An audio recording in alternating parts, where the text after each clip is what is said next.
The forest is full of memories. Memories of before. Fragmented light through the trees, warmth on my face. The crunch of leaves as I made my way home. I remember my father's books. My sister's beautiful piano. My mother's smile, milk and cookies waiting on the table. The forest holds these memories for me. But that was before. Then the Nazis came. The forest, my forest, became my only refuge. A surreal world of terror and survival and loneliness and hope. My name is Musha. I'm 11 years old, and for the next 3 winters, the forest will be my home.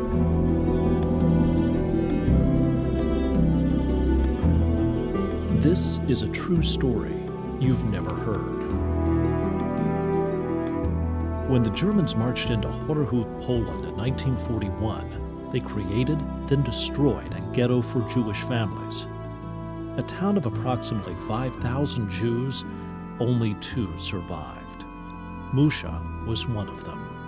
Her father was taken, her sister disappeared, and on the eve of the liquidation, her mother led her to a river where they hid in the water all night as machine guns blazed in the bulrushes on the water's edge. A guard started screaming, "I see you there, Jews, come out." When the others surrendered, they were shot. But we stayed in the water for 4 days. Once, after dozing off, Musha woke to find her mother had vanished. This would be the beginning of the end. Now alone, she would become a child of the forest, where she would live a life of hiding and searching, surviving on anything she could find, roots, bugs, sneaking onto farms, risking her life for a few eggs. At night, she dug a shallow pit in the earth and slept in what she called her little grave covered with sticks and leaves. She stayed in a constant state of movement, forest to forest, hoping to find her family.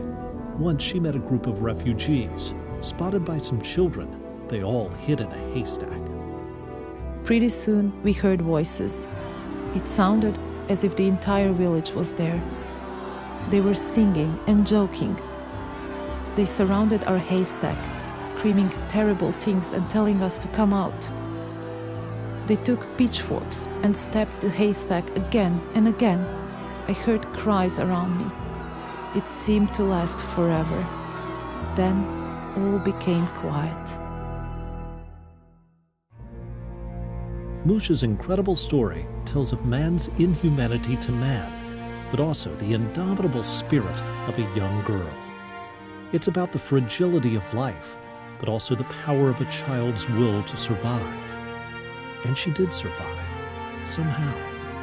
3 winters of challenges no 11-year-old should have to bear, traveling miles from home in search of family. The kindness of another girl who risked her own life to help Musha and rescue at the very moment when all seemed lost. 2 years, 3 brutal winters, 1 extraordinary girl. A story you've never heard, a story that must be told. Hello, my name is Jack Grossman, and before my dear friend Charlene Schiff recently passed away, I promised her that her story would be told to the world. Her story of undying love and tremendous faith. Her heart-pounding story of survival during humanity's darkest time. This story, with your help, will become an emotional, riveting, true-life story of a young girl whose experiences will challenge your most rational thoughts. A story as intense and compelling as anything you could ever imagine. It was my desire to walk down the red carpet with Charlene arm in arm, but I know she will be there in spirit. As more and more Holocaust survivors pass, it is our moral obligation to make sure that their stories are remembered. We must not leave this to chance. That would almost certainly guarantee that future generations will never hear of the atrocities inflicted on millions of innocent men, women, and children. There's a Jewish saying, if not now, when? The world needs to hear Charlene's story, and the current timing with world events makes now more relevant than ever. Charlene's dying wish was to eradicate genocide and bring awareness to the 4 I's: ignorance, intolerance, injustice, and indifference. Please don't be indifferent. Take action now. And after you connect to the project, please tell everyone you know how they can get involved. The project is also a legacy very dear to my heart. It will be not only for my son, Stephen, for my daughter-in-law, Sharon, and my 2 grandsons, Perry and Morgan, but it will be a legacy for the entire world of what hatred and bigotry and genocide could do to humanity. Thank you.